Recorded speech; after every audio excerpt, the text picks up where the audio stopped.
খালেদ মহিউদ্দিন ২৪শে গণঅভ্যুত্থানে কর্তৃত্ববাদী শাসনের অবসান হয়েছে, প্রায় ১ বছর হয়ে যাচ্ছে। গণতন্ত্রের যে নতুন অভিযাত্রা, তাতে আশা জাগে নিয়ে কি দেখছি আমরা, নাকি একজন আরেকজনের বিরুদ্ধে, যারা ২৪-এর সহযোদ্ধা ছিল বলে নিজেদের দাবি করেন, তারা একজন আরেকজনের বিরুদ্ধে আঙ্গুল তুলেই যার যার নিজের কৃতিত্ব জাহির করতে যাচ্ছেন? এসব নিয়ে কথা বলতে আমরা জনকল্যাণমুখী রাজনীতিটা কোথায় আছে, কোথায় হচ্ছে, সেগুলি নিয়ে কথা বলার জন্য এখন আমরা আলোচনার জন্য এখন আমাদের সঙ্গে আছেন জামায়াতে ইসলামের আমির ডক্টর শফিকুর রহমান। আমাদের সঙ্গে আজকে আছেন, তাকে আমরা স্বাগত জানাই। তিনি চরম ব্যস্ততার মধ্যেও তিনি আমাদের সাথে যুক্ত হয়েছেন। এবং ডক্টর শফিকুর রহমান, আপনাকে আন্তরিক ধন্যবাদ এবং কৃতজ্ঞতা, আমাদের সাথে আপনি যুক্ত হয়েছেন। আমাদের সাথে আরও থাকছেন জনাব মির্জা ফখরুল ইসলাম আলমগীর, নামেই যার পরিচয়, আলাদা করে তার সম্পর্কে শুধু এটুকুই বলার আছে, গত ১৫ বছরের শেখ হাসিনা সরকারের সময় তিনি বারবার জেল খেটেছেন। সেই সময়ের মধ্যেও তিনি বিএনপিকে ধরে রেখেছিলেন, তিনি ধরে রেখেছেন, নেতৃত্ব দিয়েছেন, বিভিন্ন সময় বিভিন্ন গুরুত্বপূর্ণ সিদ্ধান্ত দিয়েছেন, সামনে থেকে নেতৃত্ব দিয়েছেন। মির্জা ফখরুল ইসলাম আলমগীর, যাকে আমরা একজন পরিচ্ছন্ন রাজনীতিবিদ হিসেবে জানি, তাকে আজকের অনুষ্ঠানে পেয়ে আমরা স্বাগত জানাই। আপনাকে আন্তরিক কৃতজ্ঞতা জানাই যেন মির্জা ফখরুল ইসলাম আলমগীর, আপনি আমাদেরকে সময় দিয়েছেন এবং আমাদের সাথে যুক্ত হয়েছেন। অনেকেই বলে থাকেন যে বাংলাদেশে রাজনীতি করতে হলে ভারতের সাথে একটা বড় সম্পর্ক রেখে রাজনীতি করতে হবে। আপনার কাছে কি মনে হয়, এই সময় ভারতের সাথে বড় সম্পর্ক কারা রাখতে, এবং জামায়াতে ইসলামের সাথে ভারতের সম্পর্ক আসলে কেমন? প্রথম কথা হলো যে রাজনীতি কার জন্য? রাজনীতি আমার মাটি এবং মানুষের জন্য। ওটা হবে জনগণের সাথে। আমার সম্পর্ক হবে আমার মাটির সাথে। এটা আমার ১ নম্বর প্রায়োরিটি। ১ নম্বর প্রায়োরিটিকে তার জায়গায় রেখে দুনিয়ায় যারা বন্ধু হয়ে এগিয়ে আসবেন দেশ এবং জনগণের কল্যাণে, আমরা সবাইকে আমরা স্বাগত জানাবো, অভিনন্দন জানাবো এবং বুকে ধারণ করব। কিন্তু যদি এই সম্পর্ক রাখার অর্থ এটি হয় যে কোনো রাষ্ট্রের আনুকূল্য নিয়ে অথবা রাষ্ট্রকে সন্তুষ্ট রেখে কোনো ধরনের রাজনৈতিক কর্মকাণ্ড পরিচালিত হবে, আমরা তার সম্পূর্ণ বিরোধী। ওকে, এই ক্ষেত্রে কেউ কেউ বলতেছেন যে বিএনপির সাথে ভারতের একটি সম্পর্ক দেখা যাচ্ছে। ভারতের সাথে সম্পাদিত শেখ হাসিনা সরকারের কোনো চুক্তি আলোর সম্মুখে আনছেন না এবং তার কোনোটি বাতিল করছেন না, কারণ ডক্টর মোহাম্মদ ইউনূস সরকারেরও ভারতের সাথে একটি নিবিড় এবং প্রবল সম্পর্ক রয়েছে। আপনি এই দুটি কিভাবে বিবেচনা করেন, যে বিএনপির সাথে কি আসলে ভারতের একটি প্যাক্ট আছে? ডক্টর মোহাম্মদ ইউনূস কি ভারতের কাছে মুখে যাই বলুন খুবই নতজানু সরকার? মানে হোয়াট ইজ আপনার বিশ্লেষণ একটু শুনতে চাই। আসলে প্রথমটা আপনি যেমনটি শুনছেন আমিও তেমন শুনতেছি, আমার কাছে এর কোনো ডকুমেন্ট নাই। আর দ্বিতীয়টা যেটা বলতেছেন ডক্টর ইউনূস সাহেবের ব্যাপারে, আমি এর ভারতের কাছে নত জানু, এর কোনো আলামত আমার কাছে স্পষ্ট নয়। ভারতের সাথে রাদার আমরা ভারতকে বিভিন্ন বিষয়ে তার সাথে কনফ্লিক্টে দেখতে পাচ্ছি। ভারতের সাথে হাসিনা সরকারের সম্পাদিত চুক্তিকে তিনি সামনে আনতেছেন না, এইটা একটা অভিযোগ। আরেকটা অভিযোগ হচ্ছে ভারত একতরফাভাবে ট্রান্সশিপমেন্ট এবং স্থলবন্দর দিয়ে মাল আনা নেওয়া বাতিল করলো, এর বিপরীতে বাংলাদেশ কোনো ব্যবস্থায় নেয় নাই এখন পর্যন্ত। আসলে বাংলাদেশের নেওয়ার সেই সুযোগটাও কতটুকু আছে না আছে সেটা বিবেচনায় নিতে হবে। ২ নম্বর হচ্ছে যে ইউনূস সরকার এখন দায়িত্বে আছেন, আমাদের জনগণই তাকে দায়িত্ব দিয়েছে, উনি দায়িত্বে আছেন। উনি দায়িত্বে আসার পরে এটা ঠিক যে ভারত বলেছে নির্বাচিত সরকার আসলে তারা দেশকে সহযোগিতা করবে, তা এখানে কি বার্তা দেওয়া হলো তাহলে? সুতরাং এটা কোনোভাবেই টিকে না বিষয়টা। আর এই সরকারের অনেকগুলা প্রায়োরিটি আছে। চুক্তি সম্পাদন হয়েছে ২টা, মানে নির্বাচনে তার আইনগত এবং নৈতিক বৈধতা কতটুকু ছিল সে নিয়ে হয়তো প্রশ্ন থাকতে পারে, কিন্তু ২টা সরকারের মধ্যে চুক্তি সম্পাদিত হয়েছে এবং পলিটিক্যাল গভর্নমেন্ট দুইটাই, ইন্ডিয়া পলিটিক্যাল গভর্নমেন্ট, বাংলাদেশেও পলিটিক্যাল গভর্নমেন্ট। এই ধরনের কিছু ম্যাটার আছে যেগুলো আসলে পলিটিক্যাল গভর্নমেন্টকেই রিজলভ করতে হবে। যেমন কিছুদিন আগে আপনারা মানবিক করিডোর নামে একটা বিষয়ের কথা শুনেছেন, আমরা কিন্তু A to Z বলেছি নো। এটাই সরকারের ফাংশন। কোর্ট হ্যান্ডলিং এর ব্যাপারেও কথা এসেছে, সেখানে আমরা বলেছি যে এইটাও এত বড় বিষয়ে সরকারের হাত দেওয়া উচিত হবে না, এই ব্যাপারে আমাদের অবস্থান স্পষ্ট। সুতরাং তারা আরো যে প্রায়োরিটি গুলো আছে, বিশেষ করে কিছু বেসিক রিফরমেশন না করলে আগামীতে একটা গুড গভর্নেন্স এর জন্য একটা গুড সরকার গঠন করা সম্ভব হবে না, একটা ভালো ইলেকশন হবে না।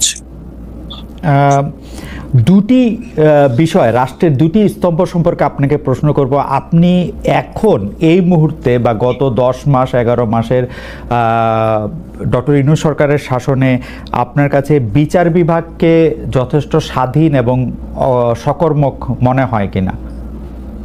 আরেকটি বিষয় ফ্রিডম অফ প্রেস। আমি যথেষ্ট স্বাধীন মনে করি না।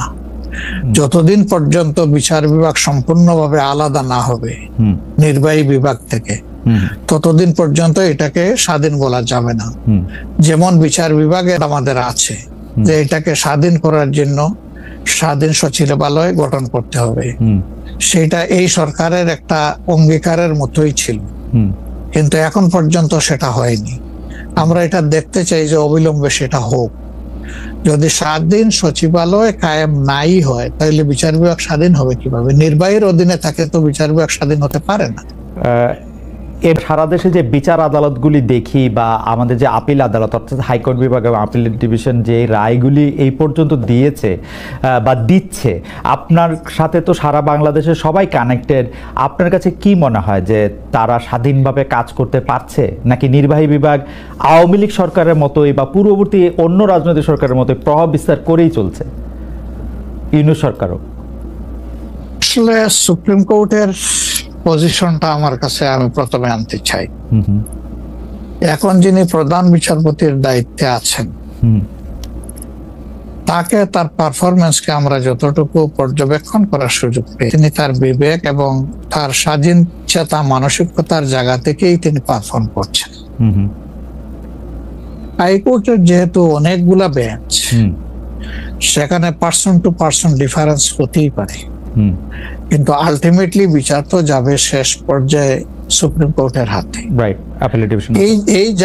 এই জায়গাটাকে অতীতের যে কোনো সময়ের তুলনায় আমাদের কাছে বেটার মনে হচ্ছে আপাতত। ভবিষ্যতে তারা কি করবেন সেটা এখনই অগ্রিম বলা যাচ্ছে না। ওকে। আর বিচার আদালতের প্রশ্নে কোর্ট যেগুলি ডিস্ট্রিক্ট জজ এন্ড সেশনস কোর্ট যেগুলি আছে 64টা জেলা এবং অন্যান্য ট্রাইব্যুনালগুলি, তারা কি স্বাধীনভাবে কাজ করতে পারছে? আমাদের কাছে যতটুকু ইনফরমেশন, সব জায়গায় তারা স্বাধীনভাবে কাজ করতে পারছেন না, বিভিন্ন আনডিউ প্রেসার তাদের উপরে আছে।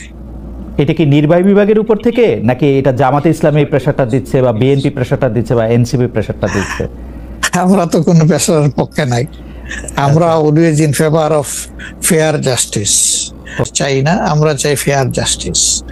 এখন আর কারা দিচ্ছে না দিচ্ছে, আপনার টক শোতেই আপনি মেনি টাইমস বলেছেন, আমাকে উত্তর দেওয়ার দরকার নাই। আপনি যথেষ্ট জনগণের পক্ষে মতামত ব্যক্ত করার জন্য আপনি বহু সময় এই কথাগুলো রিপিট করেছেন। আমরা কিন্তু এর পক্ষে নাই এবং আমাদের বিরুদ্ধে এই ধরনের কোনো কমপ্লেইন কোথাও নেই।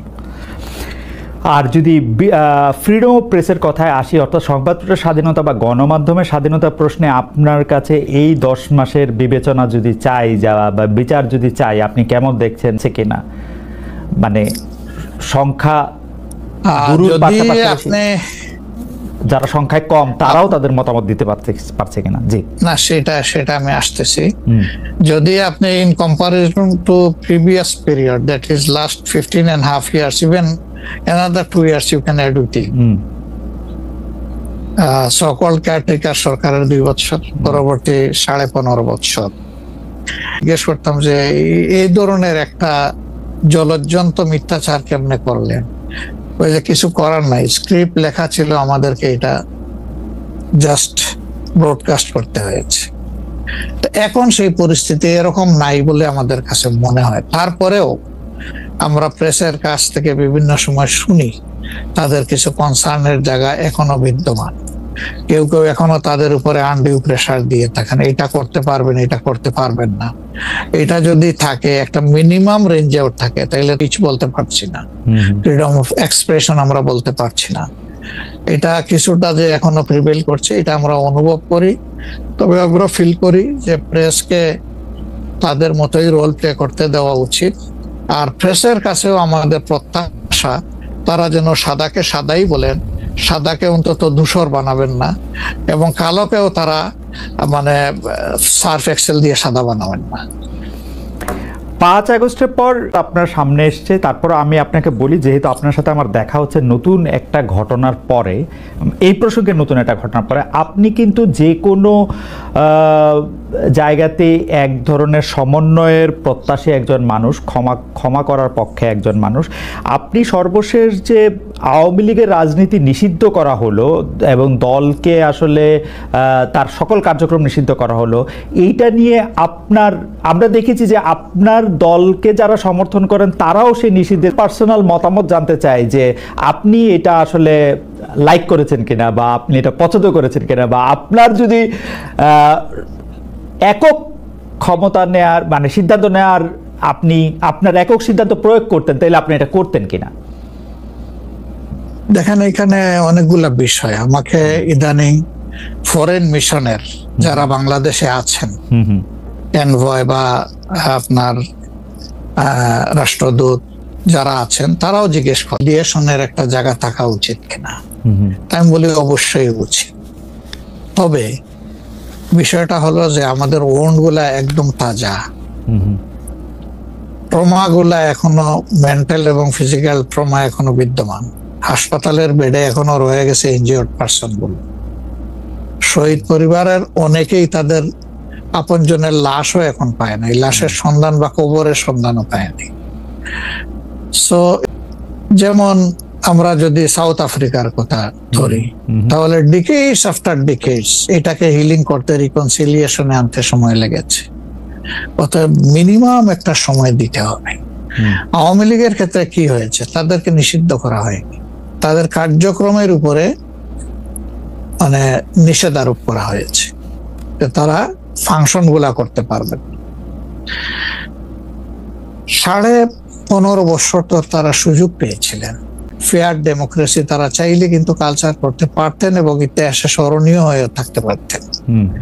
কিন্তু আসলে আপনিও তো তাদের অনেক কর্মকাণ্ডের প্রতিবাদ করেছেন অত্যন্ত জোরালো ভাবে। আগের আপনার ঠিকানা থেকে, বর্তমান ঠিকানা থেকে, সব জায়গা থেকে আপনি যেখানে যখন ছিলেন আপনি করেছেন। কেন করলেন? এই জিনিসগুলো অ্যাকসেপ্টেবল ছিল না, এই জন্যই তো করেছেন। তো তারা তো 15.5 বছর মানুষকে তাদের কোনো ডেমোক্রেটিক এবং পলিটিক্যাল রাইট দেয় নাই। জাস্টিস পাওয়ার রাইটটাও তারা স্ন্যাচ করে নিয়েছিল, কার্যত তারা কেড়ে নিয়েছিল। আপনি যদি প্রেসের কথা বলেন, এখন তো অ্যাটলিস্ট যখন তখন যাকে তাকে, প্রধান উপদেষ্টাকে একটা কথা বলেছে ঢুকাই দাও, মামলা একটা দিয়ে তাকে সাথে সাথে ঢুকাই দাও, এই কাজ তো এখন হচ্ছে না। আয়নাগরের ঘটনা তো এখন একটু হইতেছে। মাননীয় আমির, একজন ইউটিউবার আছেন সাব্বির, তাকে জেলে দিয়ে দেওয়া হয়েছে প্রধান উপদেষ্টাকে, কি জানি বলছে। না আমি বলতেছি ঘন হচ্ছে না, 2-1টা কেস হইতেই পারে, এটা এক্সেপশন। কিন্তু আগে তো এটা ছিল প্র্যাকটিস এন্ড র্যান্ডম, এটা কিন্তু এখন হচ্ছে না। তারপরে আপনি দেখেন যে আয়নাগরের যে বিষয়টা, মানুষকে ধরে নিয়ে ঢুকাই দাও, হোয়ার অ্যাবাউট কেউ জানে না, তার ফ্যামিলি জানে না যে মানুষটা বেঁচে আছে নাকি মরেই গেছে। যদি মরে যায় তার কবর কোথায়, আদৌ জীবনে দেখবো কিনা তার কবরটা, সেটাও তো প্রশ্ন। এরকম তো ঘটনা ঘটেছে, এবং যাদেরকে আয়নাগরে নেওয়া হয়েছে তারা কিন্তু সবাই ফিরে আসেননি। এখনো আমরা জানি না তারা কোথায় আছে, আদৌ বেঁচে আছেন কিনা। তো এগুলা তো এখন হচ্ছে না। বায়বীয় মামলা যেটা বলা হয় সরকারের পক্ষ থেকে, এখন সরকারের পক্ষ থেকে সেরকম মামলা নেই। এখন মামলা হচ্ছে পলিটিক্যাল যারা বিভিন্ন পার্টিজ আছেন তারা, সেই ক্ষেত্রে এক এক দলের এক একটা দৃষ্টিভঙ্গি। আমাদের দৃষ্টিভঙ্গি হচ্ছে যে ফর ফেয়ার জাস্টিস, পুরো অ্যাট্রোসিটি করেছেন যারা এটার পারপিটেটর, তাদেরকে ডিরেক্ট যারা আছেন তাদেরকে বাদ দিয়ে আমরা কোনো মামলায় কাউকে আসামি করিনি। এই জন্য আমাদের মামলায় শত কোনো আসামি নেই। অন্যান্য সংস্থার বা দলের বা অথরিটির থাকতে পারে। তো এই জিনিসগুলোর কিছুটা হলেও ডেভেলপমেন্ট হয়েছে, কিন্তু আরো অনেক হওয়ার প্রয়োজন আছে এবং সুযোগ আছে। এই ক্ষেত্রে আমি শুধু একটা লাইন করে একটু বোঝার জন্য, যে মানে আওয়ামী লীগ নিষিদ্ধ করা হয় নাই, আওয়ামী লীগের কার্যক্রম নিষিদ্ধ করা হয়েছে, দুইটার মধ্যে তফাৎ কি আসলে? মানে তারা মানে মানে একজন আওয়ামী লীগ কি করতে পারবে এখন? মানে আমার একটা আন্ডারস্ট্যান্ডিং হচ্ছে আওয়ামী লীগ নিষিদ্ধ, তা আপনি বলতেছেন না দুইটার মধ্যে একটু তফাৎ আছে, তফাৎটা কি আসলে? কেউ কেউ এরকম ইঙ্গিত করছেন যে বিএনপি আসলে এই মুহূর্তে নির্বাচনের জন্য আসলে চাপ দিতে চাচ্ছে সরকারকে, চাপ দিচ্ছে, তার ফলে সরকার একটু আনস্টেবল হচ্ছে। এইটা সরকারের একটা জায়গা থেকে মনে হচ্ছে যে সরকার 2 বছর 4 বছর, হঠাৎ করে ডক্টর ইউনূস একটা 4 বছরের কথা, এটাকে কিভাবে দেখেন? আমি দেখি একটু ভিন্নভাবে। এটা দেখি যে আমাদের দেশের মিডিয়া, আপনারাই যারা মিডিয়াতে কাজ করেন, আপনারা সঙ্গে স্পেকুলেশন করেন, এবং স্পেকুলেশন করলে এটা আপনাদের হয়তো বা খুব ভররা হয়, কিন্তু আমাদের জন্য আমরা এই ব্যাপারটা, আমি ব্যক্তিগত খুব বেশি আগ্রহী নই। কারণ আমরা এই আপনি যে কথাগুলো বললেন তার একটার সঙ্গে কোনো বাস্তবতার মিল নেই, এবং আমরা সেই ধরনের কোনো চিন্তা করছি না বা সে ধরনের করছি আমি এখন পর্যন্ত দেখিনি যে আপনার সরকার, যারা ইন্টারিম গভর্নমেন্ট আছেন তারা বেশি সময় থাকতে চান, 4 বছর থাকতে চান। কথাগুলো সেভাবে আসেনি, এগুলো আপনার মিসরিপ্রেজেন্টেড হয়েছে মিডিয়াতে। আর দ্বিতীয়ত আমরা যেটা বলছি, আমরা যে আমরা চাই যে আপনার একটা যৌক্তিক সময়, আমরা অবশ্যই নির্বাচনে যেতে চাই। আপনারা যৌক্তিক সময়টা, মানে হ্যাঁ আমাদের দোষ আছে জনাব মির্জা ফখরুল আলমগীর, আমরা ঠিকই, আমি দোষের কথা বলছি না, মিডিয়ার কথা বলছি না, আমাদের কথা বলছি যে মিডিয়া আপনার স্পেকুলেট করেন, স্পেকুলেট মিডিয়া করতেই পারে, কিন্তু আমরা যেটা বাস্তবতা, আমি আপনাকে সেটাই বলছি। আপনি যদি অনুমতি দেন আমাদের অবস্থাটা আমরা একটু বলি, যে আমাদের কাছে মনে হচ্ছে যে নির্বাচন সংস্কার, মানে কিছু বলা হচ্ছে যে কিছু যৌক্তিক সংস্কার করে যদি নির্বাচনটা না দেওয়া হয়, তাহলে বিএনপি যখন ক্ষমতায় আসবে বা অন্য কেউ যখন ক্ষমতায় আসবে, তারাও আসলে একই সরকারের সমান ফেসিস্ট হতে পারে। গত চিন্তা করে তাদেরকে সংস্কারের কথা বলা হচ্ছে। আমি এটার সঙ্গে একেবারেই একমত নই। আমি ঘোরতর আপত্তি জানাচ্ছি, তীব্র প্রতিবাদ জানাচ্ছি। বিএনপির সঙ্গে ফ্যাসিস্ট আওয়ামী লীগের তুলনা করার কোনো কারণই থাকতে পারে না। কারণ বিএনপি ইজ এ পার্টি, যে দলটা